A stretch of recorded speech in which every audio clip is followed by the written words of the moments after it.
গলাটা একদমই দেখা যাচ্ছে ছেলা, তাই না? জি, মোরগ, তাই তো? হ্যাঁ এটা মোরগ।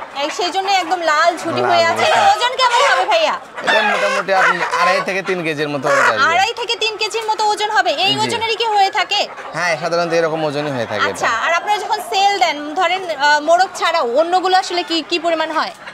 ওই আপনার যেগুলো মোরগ ছাড়া যেগুলো ডেকি আছে, ডেকি মুরগি যেগুলো, এগুলো আপনার 1800 থেকে 2 কেজি এরকম ওয়েট হয়। 1800 থেকে 2 কেজি হয়। ভাই আমাদেরকে একটু বলবেন, এই যে মোরগের পালক এত গ্লেজ দিচ্ছে, এটা কি পরিচর্যার জন্যই এমন হয় নাকি সব আসলে মুরগি হয়? আপনার যদি বয়স আরো অল্প থাকতে আসতেন, মানে যখন 6-7 মাস কেবল ডিম পাড়া শুরু করে, আচ্ছা। তাহলে দেখতে পেতেন আসলে এদের মানে দেখতে কেমন লাগে। আসলে তো এদের এখন বয়স শেষ। আচ্ছা, মানে যখন ওরা মানে পরিমিত বয়সে থাকে তখন দেখতে আরো বেশি সুন্দর লাগে। যেহেতু এখন দেখতে পাচ্ছেন প্রায় মুরগিতে আপনার পশম মানে নাই বললেই চলে।